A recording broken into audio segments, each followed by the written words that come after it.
was intelligent, articulate, and handsome, a young man on the fast track to success. He looked like a young Cary Grant. Yet during a grisly killing spree that spanned 5 years, Ted Bundy slaughtered more than 35 women.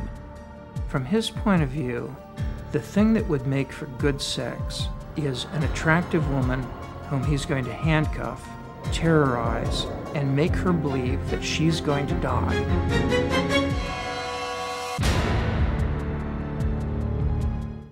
Sure, I get angry. I get very, very angry and indignant. I don't like being locked up for something I didn't do, and I don't like my liberty taken away, and I don't like being treated like an animal, and I don't like people walking around and ogling me like I'm some sort of weirdo, because I'm not. On January 24th, 1989, at 7 a.m., before the sun rose over the state prison in Stark, Florida, plans were underway in the death house for an execution many thought would never occur. The electrocution of Ted Bundy, America's most notorious serial killer. After nearly 10 years on death row, Bundy was scheduled to die for the 1978 murder of Kimberly Leach, a 12-year-old girl. Yet he admitted to killing more than 30 others in a grisly bloodbath that took him through Washington State, Oregon, Utah, Idaho, and Colorado. Since his original capture in 1976, Bundy had become a media sensation. I'll plead not guilty right now. America was mesmerized by the former Boy Scout, college graduate, and law student who, as a rising young Republican, was even a shining star in Washington state politics. The Ted Bundy we knew, before there were any accusations, any charges, any arrests or anything, was a very nice guy. He was a friend of ours. We didn't think he was strange or different. Once he was arrested, Bundy taunted the system. He escaped twice from Colorado prisons while awaiting murder trials there. After his arrest in Florida, he showboated, acting as his own counsel while rapt groupies devoured his every move. He was like a movie star, and if he'd look around, they'd all giggle and nudge each other. And I thought, it never occurs to them that if he were free and he met them on a dark night, they're just the type of potential victim he would be looking for. But Bundy's natural cockiness was now gone as 2 guards led him to the death chamber. Bundy seemed very resigned to his fate. Bundy seemed startled when he saw the electric chair. Outside the jail, a crowd estimated at 500 avidly awaiting news of his demise chanted slogans like, "Burn, Bundy, burn." They ran electricity through his eyes. 4, 3, 2, 1. At 7:16 a.m., an anonymous executioner pushed the button. 2,000 volts surged through Bundy's body. Within 60 seconds, one of the worst serial killers of all time was pronounced dead. When we came out after the execution, it was almost a carnival atmosphere on the part of some of these people. Cheering, blowing of horns, celebration. He'd had an easier death than any of his victims. Some 35 women may have fallen prey to him. Only he knew the real number, and he carried that with him to his grave. Police believe Bundy's killing spree had begun in 1974, when he was 28 years old, studying law and living adjacent to the University of Washington in Seattle. He made a very, very positive impression. He was very verbal, articulate, intelligent. I guess if I were to characterize him, he looked like a young Cary Grant. But at that time, no one could guess that this clean-cut and good-looking young man was about to begin a series of rapes, tortures, murders, and dismemberments that would shock the world.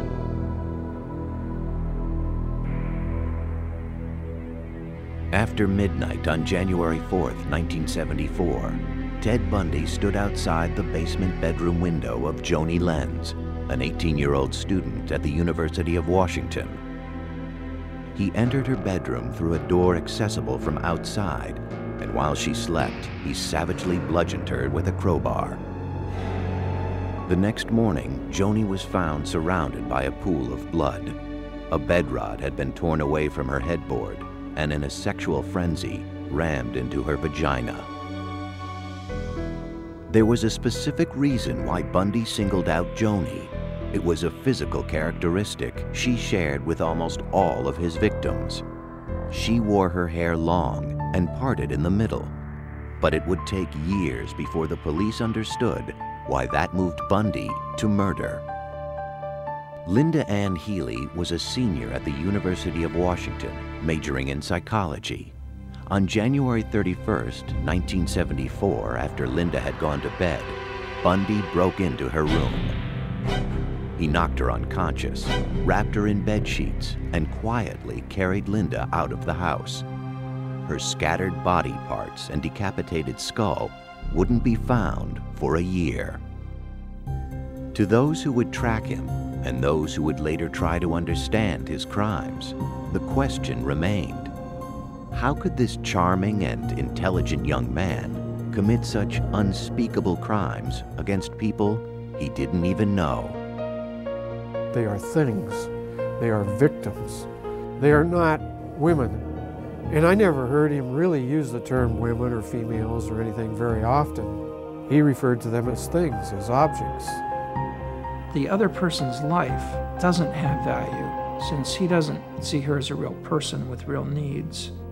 And if anything, the idea that investigators and the community will be shocked and the parents will suffer just makes it all the more exciting, because he's getting even.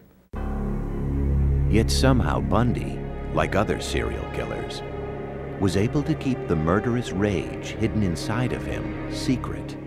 To his friends, family, and colleagues, he seemed very well adjusted. Nice person.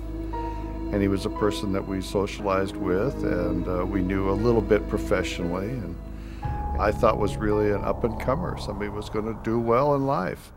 One of the very important aspects of the facade that he built was one of great sincerity. He literally oozed sincerity. Yet appearances can deceive, and Ted Bundy was a master of deception. Little did I realize, of course, at the time that that was a carefully crafted social veneer that he had laboriously developed and used in his interactions. I never saw any aspects of the monster that lurked behind that mask. But by 1974, the monster who lived behind the mask had been there for a long time, perhaps since Ted's earliest childhood. I have always felt that beneath the veneer of a normal childhood was some great hostility toward someone, probably his mother.